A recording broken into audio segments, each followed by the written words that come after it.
South African textile environment is currently facing extremely difficult trading conditions. A number of textile mills have recently closed down and have been forced to retrench staff. Joining us to discuss the efforts to discuss or to get labour issues recognised in this industry is Etienne Vlok, Research Director at the SA Labour Research Institute, and also keynote speaker at the 24th LexisNexis Annual Labour Law Conference in Cape Town this week. Thanks so much for your time, Etienne.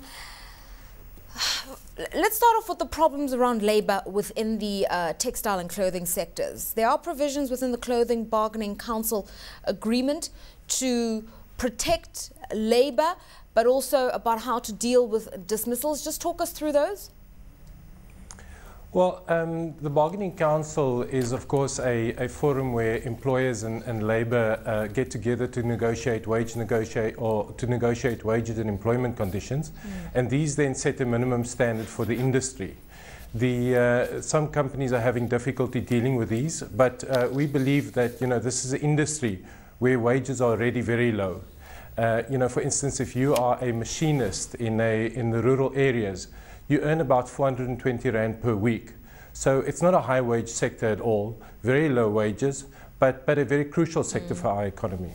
Now, obviously, Etienne, there have been issues now around compliance in the sector, and many textile firms are non-compliant. What does that mean? Well, it means that they're having difficulties paying the minimum wages that they should be paying. In effect, they are engaging in illegal action. And what that does, Lerato, is it undermines those companies that actually pay fair wages, that adhere to the labour laws and adhere to the laws of our country. It means that these firms that are non-compliant are actually competing illegally. Now, I think, and I'm going to be very sensitive what I'm saying here, we're walking a fine line. There's the whole question of workers working within a highly exploitative environment with unfair conditions when it comes to wage and labour practices. And yet at the same time, they are employed. They have jobs in a country where we know job scarcity is a problem.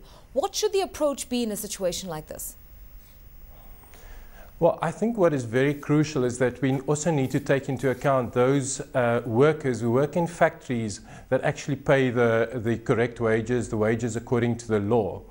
And we often find that those factories that are acting illegally undermine the jobs in those that are acting legally. We think that the government has produced enough incentives and are engaging in enough actions to create an incentive for companies that are currently acting illegally to start paying the legal wages, to start becoming part of the formal setup and contribute to not just work creation, but to decent work creation in South Africa. Let's talk about the industry in general. It's been identified by the Department of Trade and Industry as a sensitive sector, and over R1 billion has been allocated into rehabilitation and growth and development for this particular sector. Now, I'm not sure how far that money has gone in terms of reviving textiles, but there's a general view that it's not going to do much. What's your view? We've seen some real positive signs. For instance, in 2010, the amount of retrenchments and factory closures have reduced by almost 30%. And that's mainly because of as you indicated, the new incentives, new support measures that have been introduced by government, but also the fact that we're seeing government starting to deal with, for instance, customs fraud in our sector. These things are giving us real hope. We're also seeing anecdotal evidence of new projects which are being set up, which we believe will create even more jobs.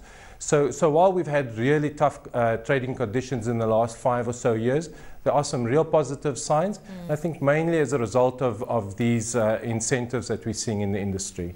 Now, obviously, governments come up with a part-time solution. It cannot be a permanent solution where the government continues to protect the sector.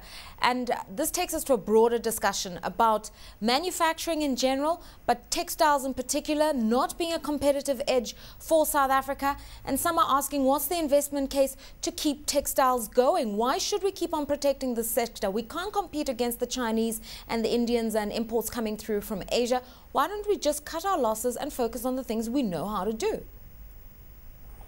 Lerato, this is a very important sector. The main reason is that it's much easier and cheaper to create jobs in this sector than in any other sector in manufacturing. It is also important because it's able to create jobs in rural areas, in towns like Puta di Chaba in the Free State or Atlantis here in the Western Cape. You can create jobs very easily because you don't need an enormous amount of infrastructure or capital investment. There's another reason why the sector is crucial, and that's because of its contribution to gender equity. In clothing specifically, about 4 of every 5 workers are women. And they work in decent employment where their wages are not terrible, but they at least have medical aid and provident fund as well. And because of these factors, we think the sector can make a major contribution to us creating the jobs necessary to deal with the unemployment in this country, to deal with the poverty and the inequality that we're seeing. All right, what's needed to take the sector to another level, I suppose elevating the game? We're seeing government coming through with incentives. I've spoken about them.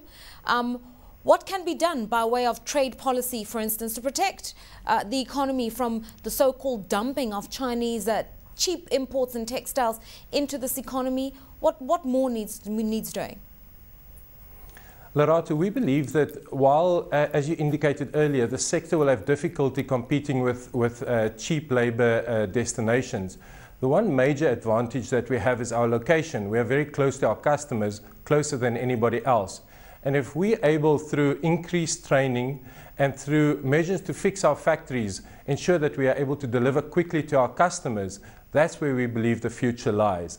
Not in cutting wages and trying to reduce the income of people who already earn very little, but in trying to find ways to strengthen our factories to deliver using quick response, in-season trading, and give our retailers an edge in that way, and make the case for buying from local manufacturers.